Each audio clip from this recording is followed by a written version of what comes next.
इस वक्त शाह महमूद कुरैशी और फवाद चौधरी आ चुके हैं बात करने के लिए। आप बिस्मिल्लाहिर्रहमानिर्रहीम। जैसे कि आप जानते हैं कि अदालत ने एक वक्फा किया है और 4 बजे दोबारा नशस्त होगी। तमाम सियासी जमातों ने अपना नुक्ता नज़र पेश कर दिया।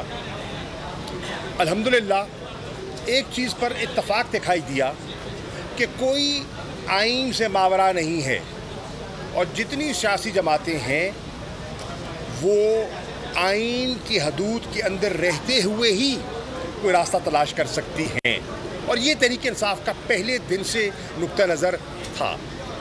अल्हम्दुलिल्लाह आज जो जितनी सियासी जमातें थीं किसी ने भी सुप्रीम कोर्ट के फैसले को चैलेंज नहीं किया और जैसे चीफ जस्टिस साहब ने कहा कि हम उन फैसलों का मजाक नहीं उड़ा सकते कि इसको वापस ले लिया जाए, असर नौ देख लिया जाए। सुप्रीम कोर्ट का फैसला होता है और वो फैसला दे चुके हैं। अब कोई रास्ता निकल सकता है तो तहरीक इंसाफ ने कभी गुफ्तगू से हम किनारा कश नहीं हुए। हमने हमेशा डायलॉग को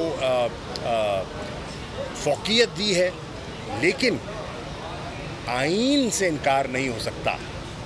आइन मुकद्दम है। हम पार्लियामेंटेरियंस हैं जितने खड़े हैं यहाँ। हमें पार्लियामेंट के तकद्दुस का एहतराम है। हमें पार्लियामेंट की करारदादों की अहमियत से हम वाकिफ़ हैं, लेकिन पार्लियामेंट की करारदाद आइन पर हावी नहीं हो सकती, आइन की पाबंद हो सकती है। जहाँ एक रिटन कॉन्स्टिट्यूशन होता है हमने उसके फ्रेमवर्क के अंदर रहते हुए बात को आगे लेकर चलना है। अब देखते हैं इंशाअल्लाह। हम जा रहे हैं, हम आपस में मशावरत करेंगे, इमरान खान साहब से, अपने लीडर से रहनुमाई हासिल करेंगे, अब तक की जो पेशरफ्त है उनकी खिदमत में पेश करेंगे, उनसे रहनुमाई हासिल करके 4 बजे दोबारा हाजिर होंगे। देखिए, जो हमारा बुनियादी मामला है ना, वो सिर्फ ये है कि जिस तरह आज बड़े अच्छे माहौल में बातचीत हुई, इसको हम खुशामदीद कहते हैं। और जैसे वो शकीब जलाली साहब ने कहा है ना कि गुफ्तगू कीजिए, फितरत इंसानी है शकीब, जाले लग जाते हैं बंद मकानों में। बातचीत बड़ी ज़रूरी है। आप आगे बढ़ने के लिए गुफ्तगू होनी चाहिए, लेकिन एक ही हमारी बुनियादी शर्त है और वो शर्त ये है कि गुफ्तगू आइन से मावरा नहीं होगी।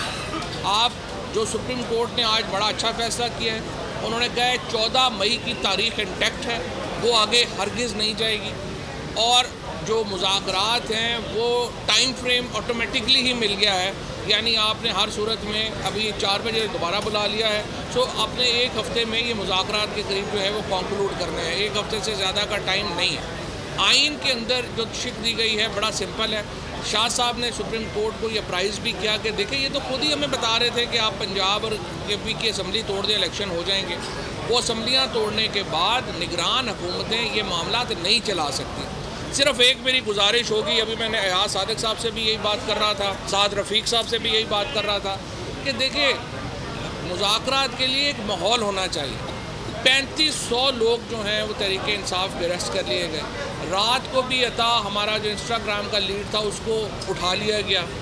लोगों को 10 साल से 16 साल से बच्चों को उठा के उनको नंगा करके उनको जो है उनके ऊपर तशद्दुद किया जाता है। अब वो कहते हैं हम करते ही नहीं, हमारा कोई ताल्लुक़ नहीं, लेकिन ये काफ़ी नहीं है। अगर सवाल ये है कि उन्होंने आके इन चीज़ों को, आप तलखियाँ इन बातों से बढ़ रही हैं। तलखियाँ ये जो खामखा का तशद्दुद एक सियासत में आ गया है, एक जो ये बच्चों को उठाने का, पॉलिटिकल वर्कर्स को उठाने का, इसकी वजह से तलखियाँ बढ़ रही हैं। वरना जाहिर है हमारे ताल्लुकात हैं, जिस तरह शाह साहब ने कहा, पार्लियामेंटेरियन है, मिलते हैं, बात हो सकती है और तमाम चीज़ों का हल हो सकता है। लेकिन अगर आप तशद्दुद पे करेंगे, लोगों को उठाएंगे, सख्तियाँ करेंगे, जाहिर है उससे तलखियाँ पैदा होंगी। आप इमरान खान साहब के ज़मान पाक के ऊपर दोबारा ऑपरेशन करना चाह रहे हैं। खैर, आज इस्लामाबाद हाई कोर्ट ने, फिर लाहौर हाई कोर्ट ने, दोनों ने उसका नोटिस दिया हुआ है। ऐसी बातें फिर ना करें।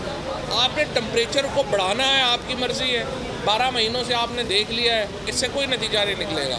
आप टेम्परेचर्स को नीचे लाएं, बातचीत करें और बिल्कुल सही है। और जो भी होगा बातचीत, कॉन्स्टिट्यूशन के बग़ैर बातचीत नहीं हो सकती। जो कंसेंसस भी होगा उसको लीगल कवर चाहिए, सुप्रीम कोर्ट और कॉन्स्टिट्यूशन ये दो चीज़ें जो हैं उनको हम इग्नोर नहीं करेंगे, उनके साथ साथ ही आगे बढ़ सकते हैं। एक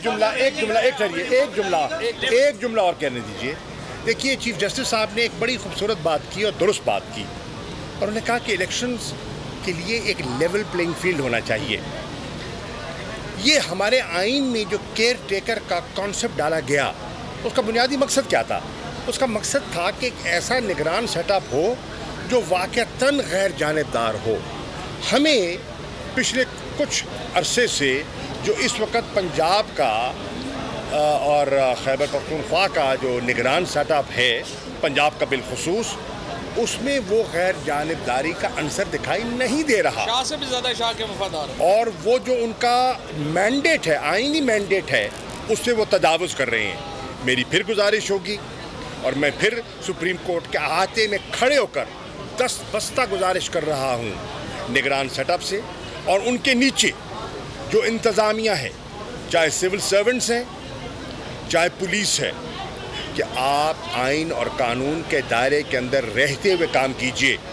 आप आइन और कानून के दायरे से अगर तजावुज़ करेंगे, आप मुल्क मिल्लत की खिदमत नहीं कर रहे, आप आइन का एहतराम नहीं कर रहे और आप कानून शिकनी कर रहे हैं। आप आने वाले वक्तों में अपने लिए मुश्किलात पैदा कर रहे हैं। ऐसा न कीजिए। You are servants of the state. और 22 तारीख को सर इनका टेन्योर खत्म हो गया है, they all should go home। 22 तारीख को पंजाब की हुकूमत घर जाए, अपने रिजाइन करे और अगला आप सुप्रीम कोर्ट को। सर, इसमें एक चीज़ थी, लेवल प्लेइंग फील्ड की बात आपने की, लेवल प्लेइंग फील्ड शामिल कर दी। अब बात यह है कि जो आप सब लोग ये कह रहे हैं कि हाँ ठीक है, मुज़ाकरात के दरवाजे कभी बंद नहीं होते, लेकिन हुकूमत की जाने से ख्वाजा साद रफीक की आज जो बात की, कोई ऐसी एश्योरेंस नहीं थी कि हाँ हम आज ही मुज़ाकरात शुरू करते हैं या कल। वो अभी अदालत ने कह दिया है, वो उन्होंने कहा हो ना कहा हो, अदालत ने कह दिया है कि हम आपको ईद के बाद की गुंजाइश नहीं दे सकते। आज ही बैठिए, अभी बैठिए और एक टाइम फ्रेम के अंदर। मैं समझता हूँ अदालत ने एक तारीख का तयन कर दिया है। तारीख है 27 अप्रैल। हमने जो कुछ करना है 27 अप्रैल के फ्रेमवर्क के अंदर हमें कर लेना चाहिए। अगर नीयतें साफ हैं तो 27 अप्रैल बहुत वक्त है। दोनों हाथों से बचती है, अगर वो नहीं करेंगे तो नहीं होगा। आपकी तरफ से क्या नुकसान शामिल है? वो तो वहाँ करेंगे ना, यहाँ तो नहीं करेंगे।